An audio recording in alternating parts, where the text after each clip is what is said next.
기원입니다. 질문을 받겠습니다. 네, 질문하세요. 누가 할까? 네, 그래. 서원명입니다. 네. 불교에는 부모 은증경이 있다면 네. 유교에는 효경이 있어서 부모님의 은혜를 강조하는 것을 알고 있는데요. 네, 맞아요. 네. 부모 은증경과 효경의 차이점이 무엇인지 알고 싶습니다. 질문이 하나 더 있는데요. 네, 네. 계속 해보세요. 네. 부모를 위해서 병의 그 한기절이나 개송을 마음에 새기면 중한제도 소멸된다고 들었습니다. 네, 네. 제가 어머니를 모시고 살고 있는데요. 네, 네, 네. 어떤 개성이 좋겠나? 네, 어떤 개성이 좋겠나? 좋아서 제가 마음에 새겨서 부모님의 은혜를 네네. 새길 수 있는 것. 근데 한 가지는요. 네네. 암기할 수 있는 짧은 거, 긴 것 말고요. 짧은 걸로 하나 알려주시면 감사하겠습니다. 그래요. 네, 알겠습니다. 네, 질문을 잘하셨어요. 효도에 대해서 말씀드리니까 또 효도에서 질문하셨구나. 우선 그 서양에 보면요, 미국 같은 데를 봐요. 그러면 뭐 유럽이나 구라파 이런 데 놔두고라도 미국엔 말이죠, 주마다 좀 다르지만 효도의 개념이라는 게 우리가 좀 생각해 볼 점이 많아요. 왜냐하면 원래 미국은 동부 13주에 시작했잖아요. 그 미국은 땅덩어리가 크니까 어떻게 해요? 계속 서부 개척으로 왔어요. 서부를 막 개척. 그러니까 뭐냐면 개척 시대니까 막 카우보이들 막 골드러시들, 뭐 석유러시 해가지고 막 서쪽으로 가다 보니까 이른바 아들 딸들이 엄마 아버지를 봉양할 수가 없잖아요. 서부로 가버리니까 아들 딸들 놔도 아버지 어머니가 노쇠하니까 그래서 미국에는 주마다 조금씩 차이가 있지만 아들 딸들이 엄마 아버지를 부양하는 기간에 따라서 상속권을 제한합니다. 그리고 아들 딸도 엄마 아버지의 재산을 상속받으려는 마음을 가진 친구들이 별로 없어요. 세월이 안정되면서 그렇지만 서양에서는 뭐 부모 은중경이나 효경이나 뭐 이런 내용들이 얼마나 강조되는지 잘 모르겠어요. 미국 같은 데 제가 미국에 이제 여러 가지 일들을 하다 보니까 미국 사람들 만나서 얘기를 많이 하다 보면 그 사람들은 부모에 대한 어떤 그런 그 사랑이나 자비심이라거나 그 대신 뭔가 아니 중요한 거는 사회복지제도가 너무나 잘 돼 있죠. 어쨌거나 간에 서양도 그러하지만 동양에서는 아주 효에 대한 어떤 그런 그 효에 대한 이게 아주 그냥 굉장히 강조되는 그런 그 내용들이 많죠. 특히 보면서 부모 은중경 언젠가도 말씀했죠. 부모 은중경. 그 다음에 효경. 근데 부모 은중경하고 효경은 뭐냐면 공자하고 증자하고의 대화예요. 공자하고 증자하고 대화인데 증자의 제자들이 만들었던 사례 있어가지고 뭐 금문효경, 고문효경 해가지고 이제 효경은 이제 옛날에 만든 거 뭐 좀 차이가 있습니다만은 근데 내용은 결국 유교라는 게 뭐예요? 통치이념 아니에요. 통치이념. 그러니까 거기 보면 뭐 천자의 장인이 무슨 해가지고 경대부 장인 해가지고 효경은 좀 나라 통치적인 차원으로 효도를 좀 이용하는 측면이 있어요. 그래서 이른바 말하면 부모에게 효도하는 것도 있지만 뭔고 하니 천자에게 효도하고 말이죠. 종이 노예가 뭔고 하니 저 주인에게 효도하고 뭐 이런 그런 거 전체 통체적인 어떤 개념으로 효를 그렇게 다룬 그런 측면이 있습니다. 근데 효라는 게 어쨌든 대단히 중요한 그런 측면인 거죠. 그러니까 잘 아시면 경물지성 이제 수신제가 뭐라 치국평천하 이게 하나의 체인이에요. 그런 장에서 효경이 전개된 겁니다. 여러분 있잖아요. 조상 우리가 애니미즘이나 토테미즘이라고 해서 옛날에 종교의 원형 같은 게 있습니다. 조상신이죠. 조상신. 실제로 제가 그런 애들을 많이 체크하는데요. 정말로 그래요. 제가 제 예를 들면 좀 이상하지만 제가 이제 장자인데 도망가서 중이 됐잖아요. 아버지가 얼마나 서글펐는지 잘 몰랐어요. 난 돌아가시지 않은 줄 알았죠. 제가 후에 알았지만 제가 중된 지 4년 뒤에 아버지가 돌아가시더라고요. 그것도 종로통에서 버스를 기다리고 있는데 어떤 분이 키가 짱당만큼 않잖아요. 근데 중된 거는 소문을 들으니 복년이 아시라고. 우리 아버지 학렬인데 나이가 많으세요. 제가 딱 본데 눈이 딱 맞춘 거 너무 희한하게 종로통에서 그 고개를 돌렸죠. 근데 이것도 앞으로 또 내 앞으로 또 고개를 더 열러 오신 거야. 그랬더니 또 이렇게 들죠. 아이, 피할래야 피할 수가 없더라고요. 아이씨, 오랜만입니다. 했더니, 아이고, 지게자, 이 단장을 막 땅에 치는 이 땡중이 말이야. 지 애비 죽은 것도 모르고 막, 그 종로통에서 망신을 막 당했어요. 그냥 끌고선 몽고하니 막 끌고 관철동 뒷골목으로 갔다니. 종로학원 뒷골목으로. 옛날에 종로학원 있었지. 뒷골목으로 왔다니까요.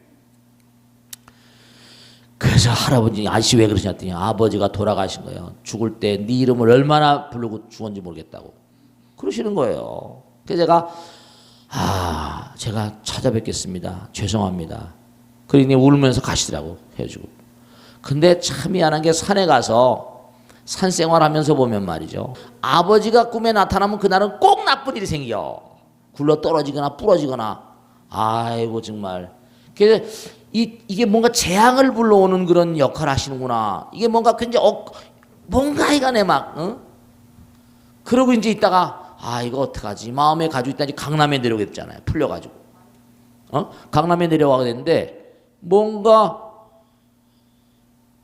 포교당을 이렇게 뭐 하면서 그 다음에 안 되겠더라고요. 일일이 뭐 제사 지낼 수 없고 날짜도 모르고 하니까 다른 분 제사 지낼 때마다 우리 아버지 이름을 끼워가지고 같이 제사를 지내드렸어요. 같이 제사를. 근데 정말로 한 8개월, 1년 가까이 되니까 어느 날 딱 꿈에 나타나시더라니까. 새벽기도 끝났는데 내 뜻을 알겠다 이러더라. 내 뜻을 이제 알겠다. 그러더니 그 옆에 누가 같이 탔는데 친구인데 휘 이렇게 뭐 허공으로 날아가는 것 같더니 그분은 정말 꿈에 안 나타나시더라고요. 제가 제사를 열심히 지내는 이유가 있습니다. 정말 천도라는 게 있구나. 보이지 않는 세계 존재의 어떤 그런 그 효도라는 게 너무 중요하다는 걸, 그러니까 제사라는 게 이게 무슨 적당이가 아니에요. 옛날에 우리 선조들이 다 만들어 놓은 거라고. 그래서 저 보살님이 아까 부모운중경 그 효경 차이하고 또 하나는 뭐냐면 어떠한 그런 개성이 좋겠냐면 어느 불자수지 독성령에 다 있어요. 부모운 중에 뭐냐면 다생부모 십종대언이라는 게 있어. 회탐수원에서 나오는 게 있거든. 그 구경연민은 맨 마지막에 항상 어머니 아버지는 내가 나이가 1000살 만살이 돼도 어머니 아버지는 아들딸이라. 그러니까 80 먹은 엄마 아버지도 몽고하니 아들딸들이 60이라도 길 조심해라 그러잖아요. 구경연민이라 정말 엄마 아버지가 지금도 우리 보살님을 지켜보고 있어. 항상 몽고하니요. 구경연민이라 그 다생부모 10종대는 맨 마지막 거예요. 자, 그 다음에 또 다음 질문 하겠습니다. 다음 질문 받겠습니다. 네. 누구? 여기 뭐 하나 올라와 있구나. 편지. 스님, 법고 대통으로 온 편지입니다. 스님께서 직접 읽어주시면 감사하겠습니다. 저는 40대 남자입니다. 어린 시절에 아버지가 이혼하셔서 새어머니와 살았습니다. 저하고 똑같네 이것도. 새어머니는 동화 속에 나오는 계모 그 자체였습니다. 초등학생 어린 동생은 락스로 집안 청소하는 등. 락스로 집안 청소하는 게 무슨 말이야? 요한 락스로 집안 청소하는 게 힘든 거야? 어려워? 요한 락스라는 건 있지. 근데 그거로 집 청소하는 거야?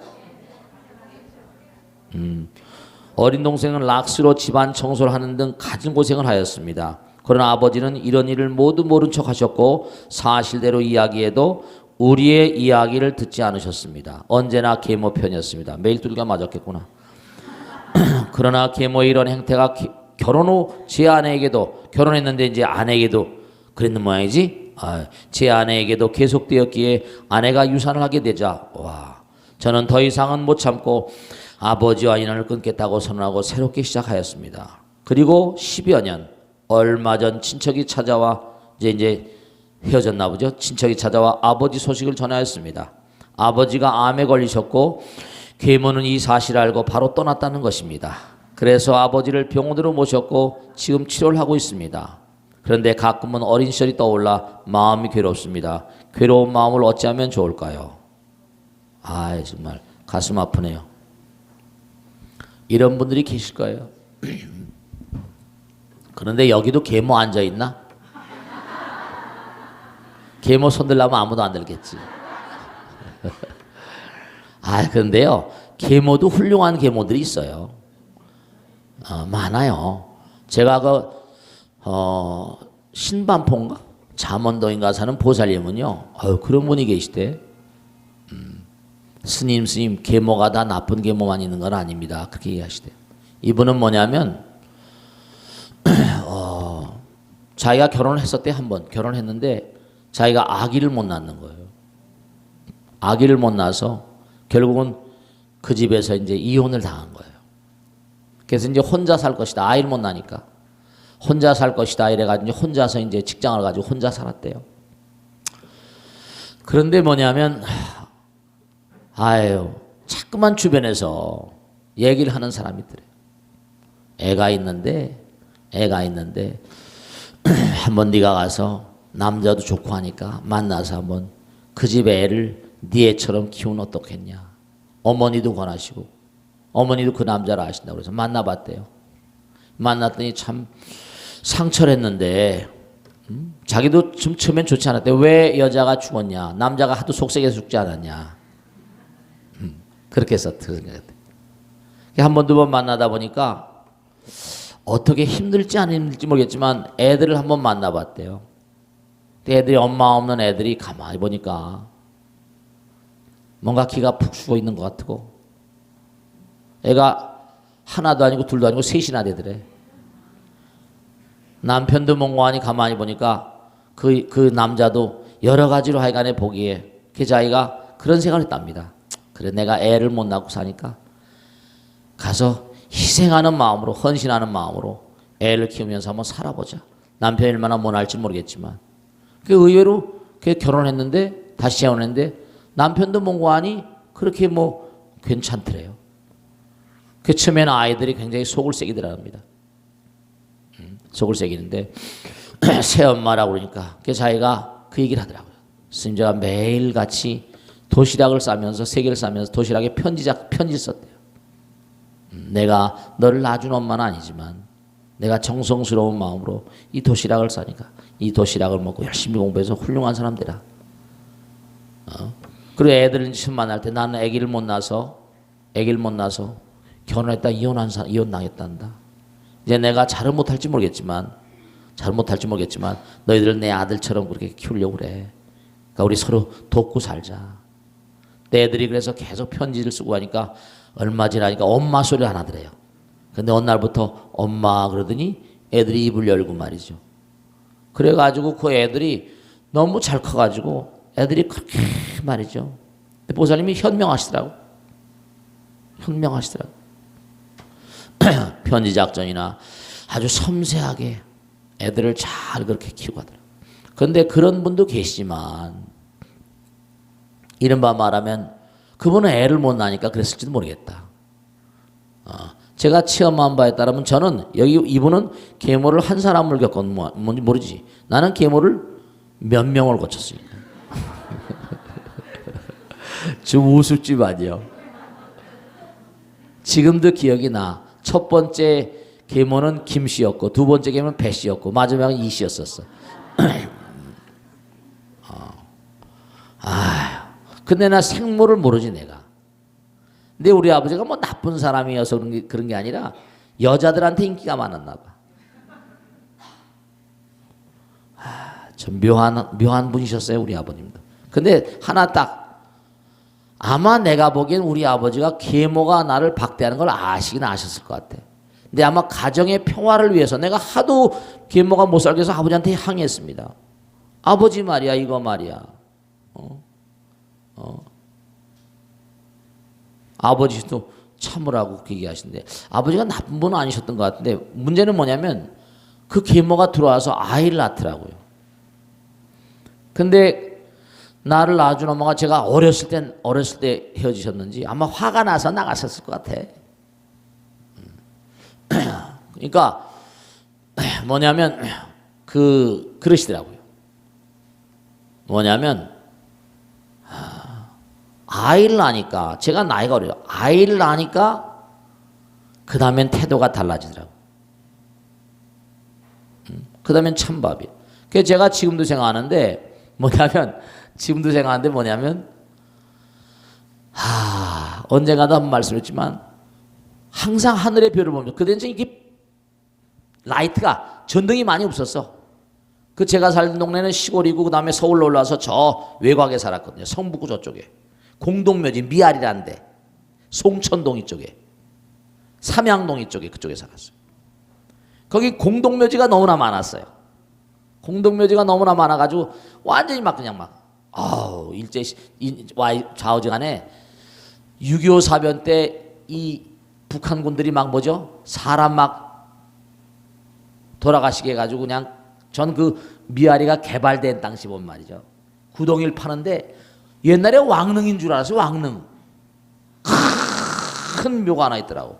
근데 그걸 이제 미아리가 개발되면서 그걸 걷어내는데 해골이 진짜 한 왕릉이라고 했는데 왕릉이 아니라 수백 개가 들어있더라고. 북한 친구들이 너무나 나쁘게 그랬어. 가다가 다 쏴서 그냥 병약한 사람 다 집어넣고 막 그랬다. 그래서 그 공동묘지에 가서 하늘의 별을 보면서 제가 너무 기가 막힌 게 왜 나를 낳아준 엄마 이렇게 안 찾아오냐. 보고 싶어 죽겠는데. 그래서 제가 참 이 계모라는 여자들 여러분들도 잘해야 돼. 아들 딸들한테 한 번도 안 찾아오더라고 글쎄. 참 기가 막혀. 놀랄 노자야. 한 번이라도 좀 찾아와야 될 거 아니야. 그래서 제가 집 와서 일찍 가출하는 바람에 일찍 집을 나오게 됐는데 어쨌거나 간에 이분도 너무 계모에 대한 고충이 컸던 것 같아. 아버지한테 매일 일러봤죠. 별로 잘못한 것도 아닌데. 아이고 참 정말. 진짜 옛날에 계모에 대한 그런 얘기가 많지. 장화홍련전인가? 장화홍련전 맞지? 하도 오래돼가지고. 그러니까 이 방송을 보신 분들 계모님들은 아들 딸들한테 잘해. 제발 부탁드리는 거야. 근데 이분은 이게 뭐냐면 어떻게 됐어요? 그래도 모시고 이제 살고 했는데 이제 아버지하고 등을 진 거죠. 유산하고 하다 보니까 커지니까. 그게 나와 살게 된 거잖아요. 근데 아버지가 암이 걸렸대. 어떻게 하면 좋을까? 어떻게 할 수가 없죠.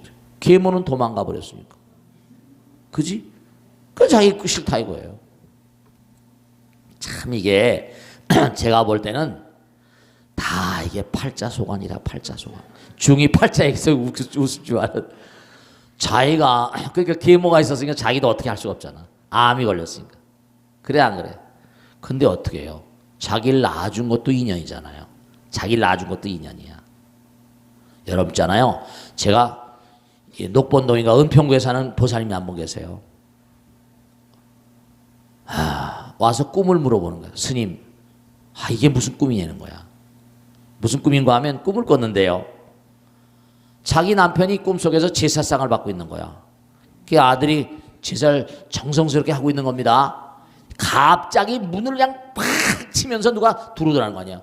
이 상은 내가 받아야 될 상인데 네가 왜 받냐고. 그리고 남편하고 막 싸움박질 하더래요. 제사상이 엉망이 돼버린 거야. 막 싸움. 그걸 깼대요. 이게 무슨 꿈이네. 네, 여러분 말씀드리겠습니다. 중요한 거는 제가 지나간 소리 물어봤어요. 그 애 보살님이 낳았어? 이랬더니 무슨 소리 하냐고 막 그래. 내가 볼 땐 그런 애가 있거든 이랬단 말이야. 그때 이 보살님이 화가 나서 가버렸었어. 가거나 말거나 나 무슨 상관이야. 그때 며칠 있다 다시 왔어요. 자기가 사실 애를 못 낳아서 어렸을 때 입양을 했대요. 여러분 이걸 아셔야 된다. 천륜이라는 건 못 속이는 거예요. 입양을 했지만 그 아이의 아버지나 이런 돌아가셨다 하더라도 다 인연이 돼 있습니다. 그래서 입양을 한 사람들은 돌아가신 분 제사할 때 매를 두 그릇 올리거나 이렇게 하셔야 돼요. 그런 예들을 제가 한두 번 체험한 게 아니야. 이분도 아무리 몽고하니 계모를 얻어가지고 그렇게 박대라고 아버지하고 정말로 몽고하니 자기 괴로움을 당했어도 아버지는 아버지잖아요. 그럼요. 그래서 우리 영원을 가는 존재이기 때문에 돌아가신 분들, 저는 제 돌아가신 분들에 대한 그걸 항상 얘기하는데 천도제 이런 건 떠나서 우리가 1년에도 민족 대이동이라고 그래가지고 돌아가신 분 영가들 위해서 정초하고 뭐라 추석날 2번 하잖아요. 구정 추석날. 그것도 굉장히 중요한 냄비품 양속입니다. 이런 미국 사람들이 제사 안 지낼 것 같죠? 에이, 모르셔서 그래요. 맨하탄 한복판에 NYU 뉴욕 주립대학 바로 옆에 가봐요. 공동묘지가 시내 한복판에 있어요. 서부로 쭉 가다 보면 서부 개척하다가 뭔가니 마을마다 주변에 우린 저 망우리 공동묘지나 그 뭐 공원묘지 같은 저 다른데 후미진 곳에 갖다가 모셔놨잖아요. 걔네들은 마을과 붙어있고 공원화 시켜놨습니다. 항상 공원에서 놀면서 꽃 갖다 바치고 그럽니다. 그럼요. 꼭 우리 같은 제사는 아니라 하더라도 결혼식 때나 무엇 때나 집안에 무슨 좋은 일 계속 갖다 꽃 바치고 그렇게 합니다. 걔네들도. 조상님을 잘 모시는 게 아주 중요해요. 그러니까 이분은 뭐냐면 꼭 여기 나온 대로 뭐냐면 병원으로 모셔갔는데 어린 시절 저도 마찬가지입니다. 지금 제가 이렇게 웃고 얘기하잖아요. 아마 지금 그 계모가 살아있는지 안 살아있는지 나 잘 모르겠어요. 여럿이니까 뭐 돌아가신 분 계시겠고 살아계신 분 계시겠죠. 아마 다 돌아가셨을 것 같아요. 제일 마지막에 계모가 저하고 18살 차이였으니까. 그러니까 제가 지금 저 65이면 얼마야? 83세니까 살아계실지도 모르겠다. 나이 차이가 별로 안 됐었어요. 내가 나이 차이가 별로 안 됐었습니다.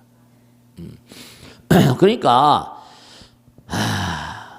어떻게 지나갔는데 지나간 건 흘러간 거예요. 잡을 수가 없잖아요. 그것도 다 자기가 뭔가 아니 이 세상에 짊어지고 온 뭔가 청산돼야 할 부채라고 생각하는 거예요. 이제 부채 청산하시고 아버지 잘 봉양하시고 아시겠죠? 네. 그리고 뭔가 항상 기도하는 마음으로 아버지 잘 모시고 아버지도 분명히 자기도 잘못을 뉘우칠지 모르시겠어요. 아시겠죠? 그러니까 제가 아까도 꿈에 아버지가 나타나면 내가 아버지를 너무 싫어했거든. 근데도 자기 이제 뭐예요? 내가 스님으로 출가하고 나니까 보고 싶어 깨서 안 보고 싶었어요. 보고 싶으니까 죽어서도 꿈에 계속 나타나는 거죠. 죽어서 계속 나타나. 정말로 그러니까 제가 직접 체험한 말씀드렸으니까 여러분들 꼭 뭔가 아니 살아계실 때 잘 모시고 돌아가시도록 잘 모시는 게 참 중요하다는 걸 말씀드립니다. 아시겠죠?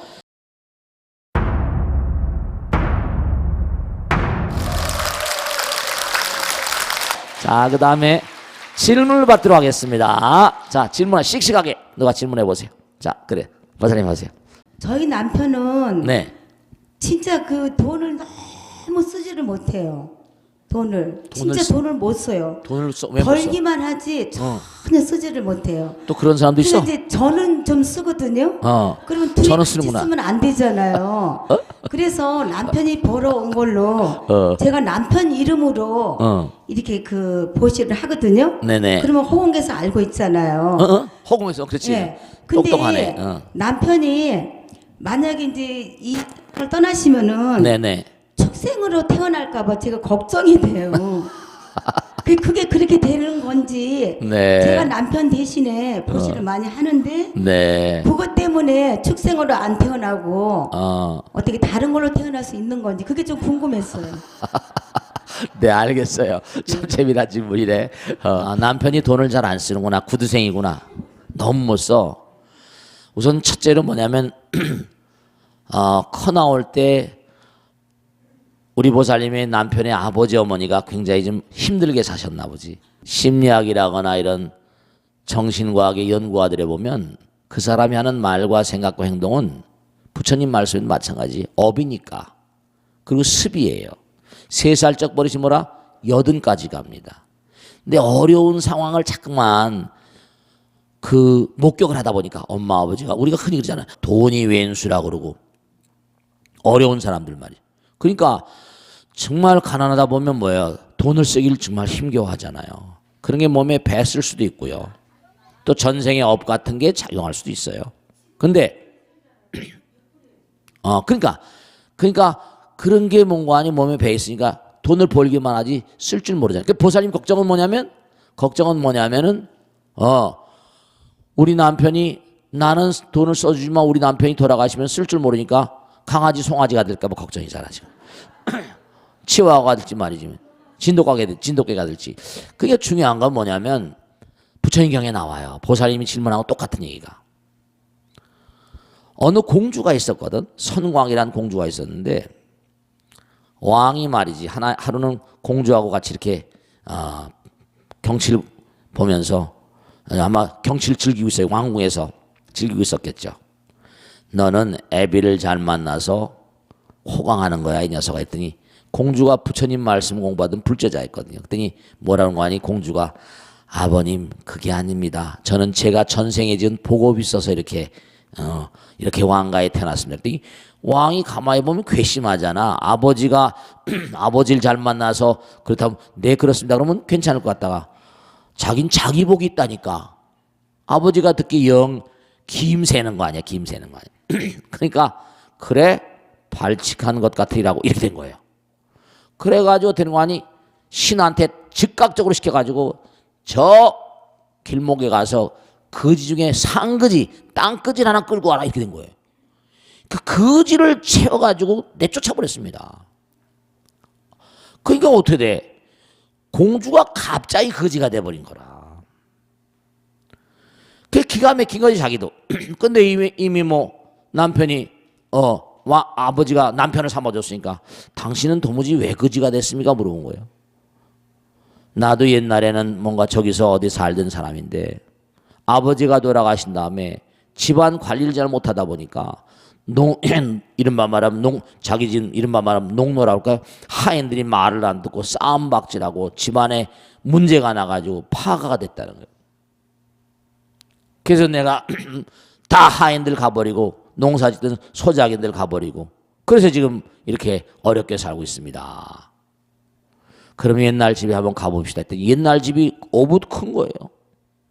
그래서 이제 공주가 할 수 없이 살아야 되니까 사람들을 불러다가 정리하고 하다 보니까 너무 기가 막힌 게 집안을 이것저것 정리하다 보니까 골동품들이 많이 나오고 여러 가지 돈이 될 만한 물건들이 막 나오는 거예요. 그래서 그걸 모아가지고 또 열심히 일을 하고 하다 보니까 너무 기가 막힌 게 짧은 시간 내에 막 대박이 터진 거예요. 그 세월이 이제 흘러서 왕이 가만히 보니까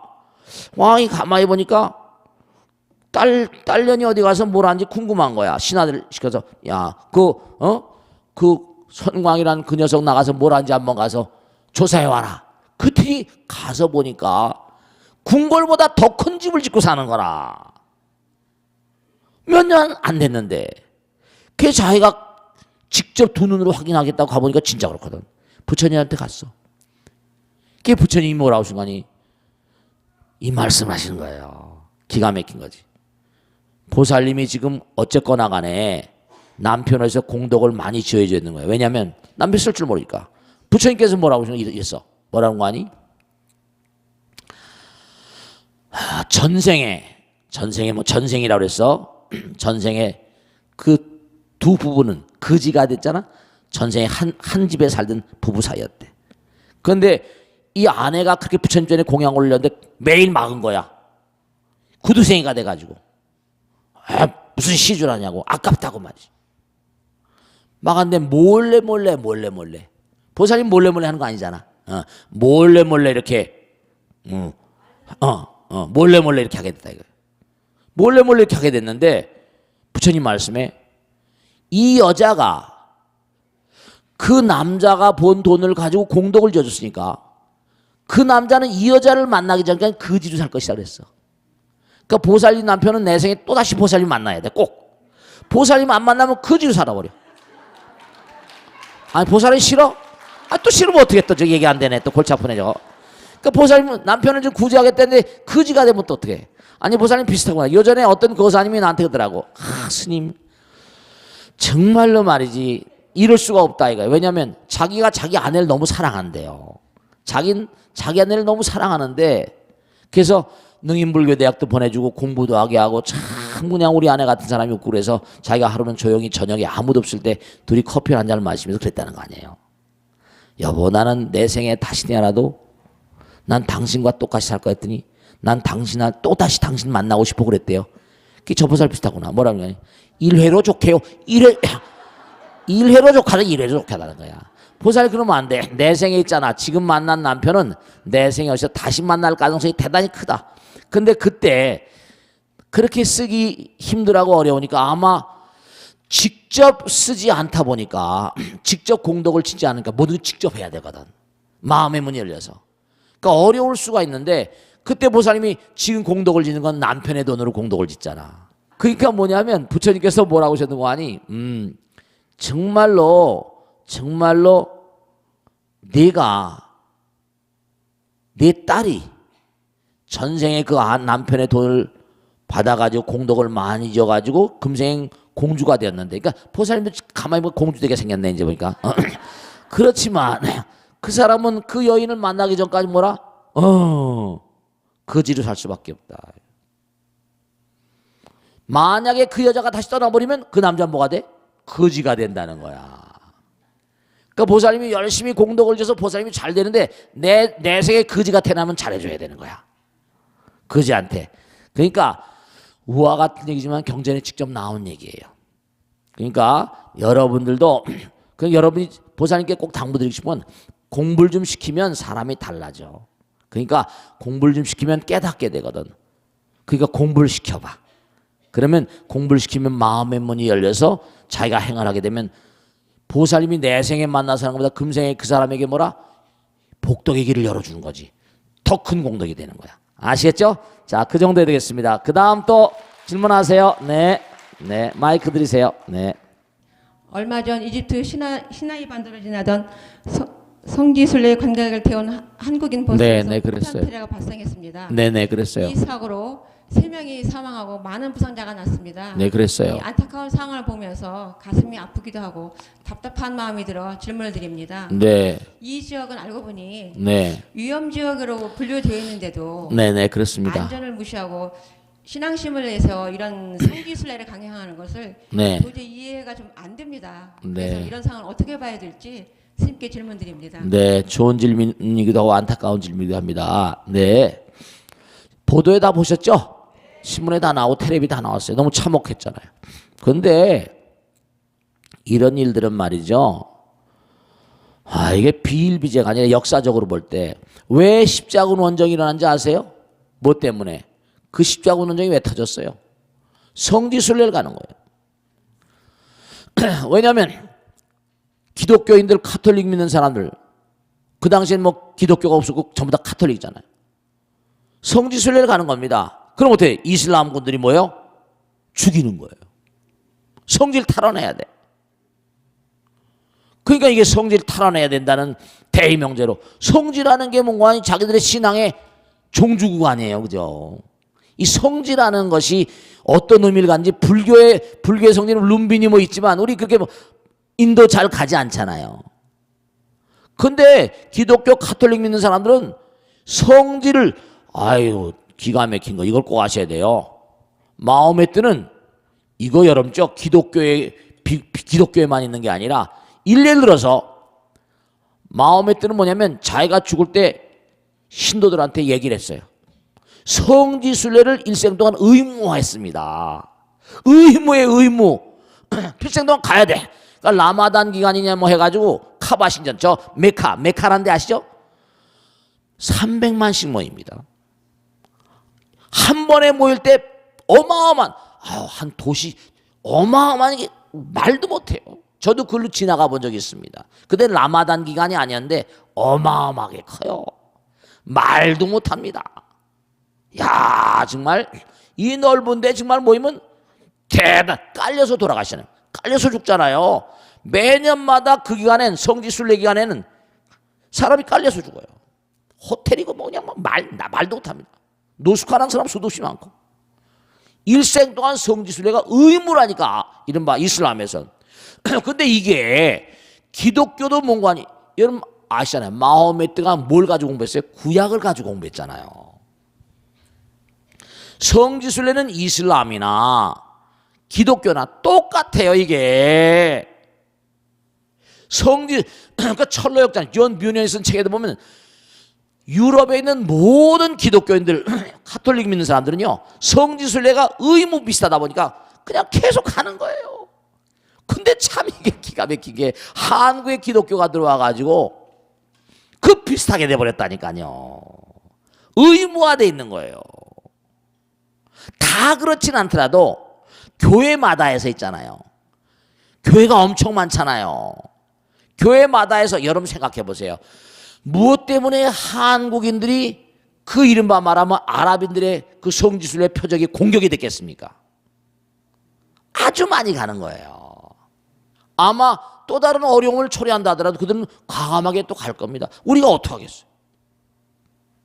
정말 안타까운데, 그러니까 뭐라고 표현할 수 없지만, 뭐 다른 종교 얘기지만 우리 국민들 배달계의 얘기들이니까 한 종교가 이렇게 이념이 다르다 보면, 그러니까 요즘에도 뭔고 하니 가정 내 종교가 갈등이 되면 굉장히 큰 문제가 오고 여러 가지 문제가 파생되는 이유들이 아주 이게 문제가 심각하대. 그 부처님께서 하신 말씀도 마찬가지예요.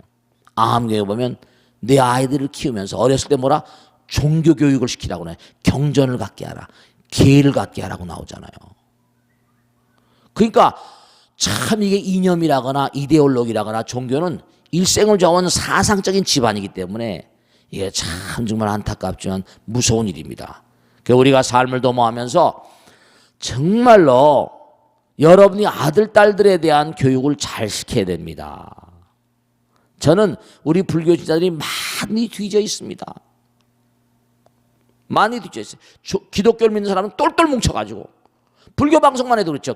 이승만 박사가 CBS 한국을 뭐라 해방돼 1945년 독립한 다음에 금방 뭐예요? 얼마 있다 만들어준 게 기독교 방송이거든요. 기독교를 막 퍼뜨린 거예요. 여러분을 정말 얘기할 게 참 많지만 이제 앞으로 차차 말씀드리고, 우리가 보기엔 안타깝지만 다른 종교에서 하는 행위를 우리가 뭐라고 말하겠어요?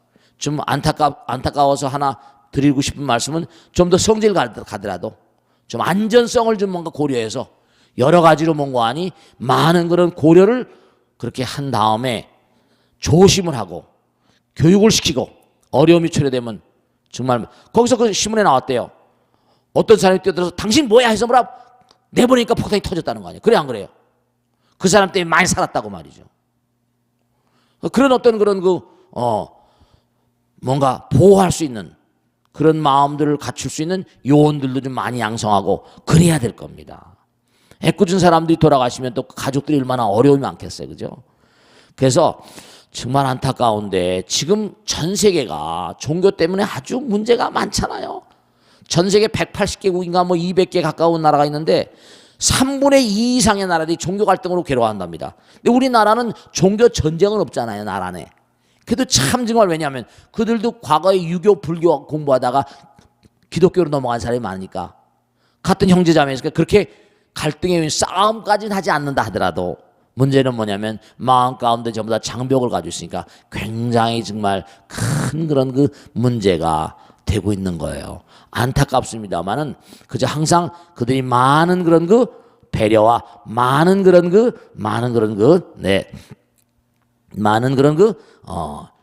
조심할 수 있는 그런 경계성 가지고 그렇게 순례를 성지순례를 떠나도록 했으면 그렇게 좋겠습니다. 아시겠죠?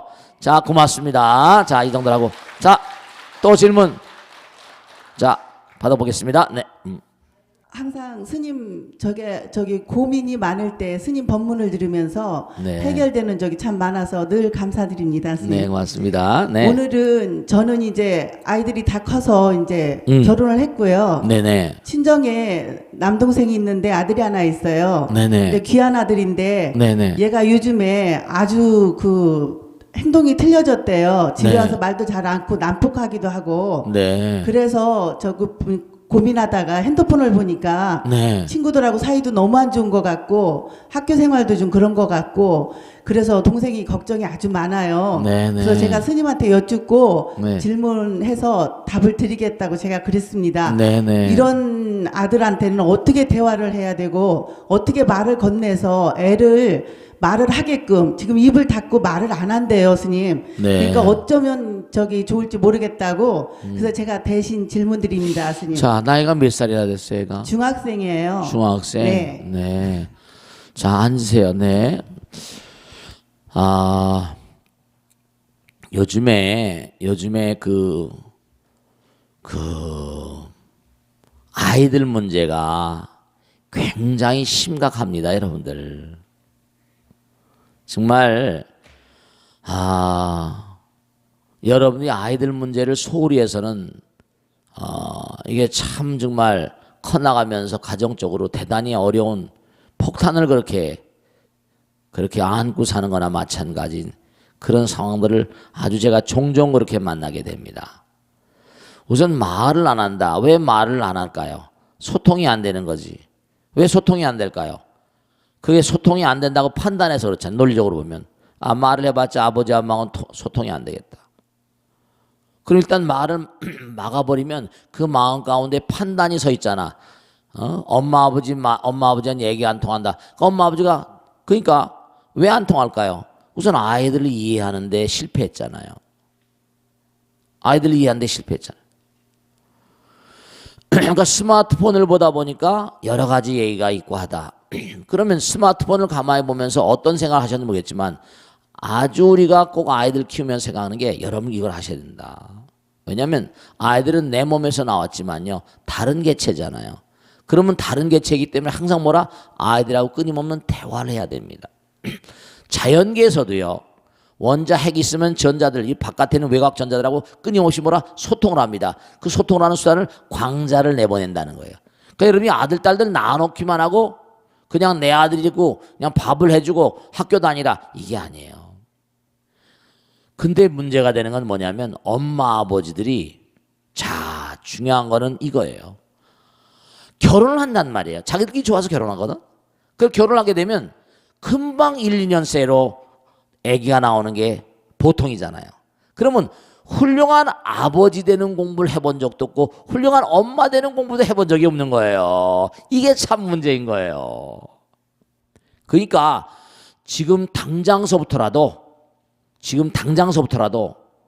뭘 해야 되는 거 아니? 아이들하고 진지하게 우선 그동안에 살아나왔던 얘기들을 금방은 아이들이 받아들이지 않다더라도 자기 반성을 엄마 아버지 통렬히 해야 돼요. 자기 반성을. 더 가면 더 어려운 문제가 생긴다. 자꾸만 쌓이게 되면 열도 뭉치면 폭탄되잖아요. 그러니까 우선 무엇이 불만인가 하는 것을 알아야 되기 때문에 소통의 장을 자꾸만 많이 만드셔야 돼요. 그래서 같이 얘기를 안 하더라도 뭐라? 같이 데리고 무슨 음식이라도 같이 먹으러 다니고 같이 극장이라도 다니고 아이들하고 같이 뭐라? 게임이라도 한다든지 소통할 수 있는 장을 자꾸만 억지로라도 만들다 보면 강요하지 말고 내가 아버지의 권위라거나 엄마의 어떤 그런 그 위치를 가지고 아이들에게 계속 뭔가 억압적인 차원으로 하면 문제가 생겨버리죠. 그러니까 우선 제일 급 업무는 소통의 장을 먼저 열어가는 게 제일 중요하겠다. 아직 중학생이니까. 그러니까 그게 또 이제 엄마 아버지의 문제가 있을 수 있고 또 하나 이런 게 있어요. 학창생활 하다 보면 학교에서 여러 가지 문제가 있는데 해결될 수 없는 고민을 끙끙 앓고 혼자서 고민하는 수가 많이 있어요. 그럴 수 있습니다. 그러니까 이런 모든 걸 해결하려면 학교 선생님하고도 좀 얘기를 나눠보기도 하고 주변의 친구들하고도 뭐라?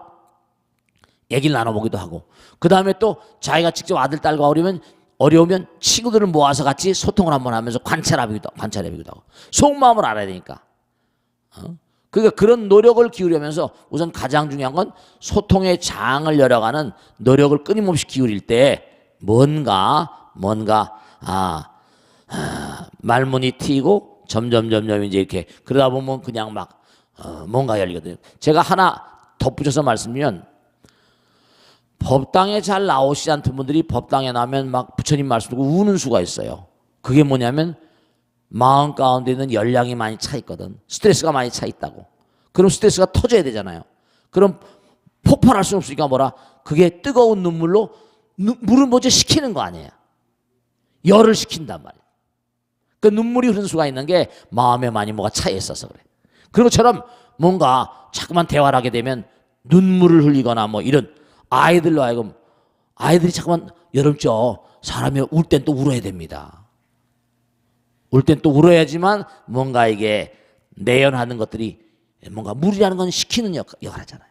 그런 게 또 있을 수 있어요. 아시겠죠? 그런 작업서 우선 시작하면서 차츰 나가 있어요. 아시겠죠? 자, 마치겠습니다. 네. 네.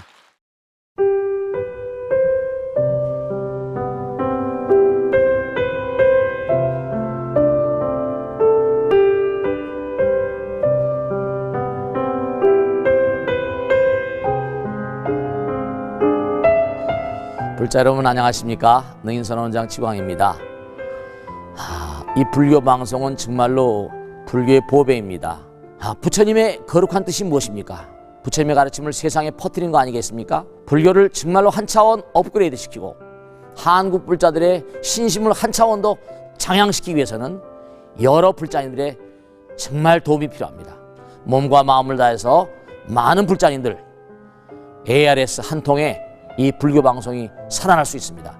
여러분의 관심과 그 다음에 편달이 한국 불교의 새로운 날, 그리고 새로운 시대, 새로운 차원으로의 도약으로 그렇게 우리 방송, 불교를 그렇게 인도할 것이라고 확신합니다. 감사합니다. ARS에 많은 관심 부탁드립니다. 감사드립니다.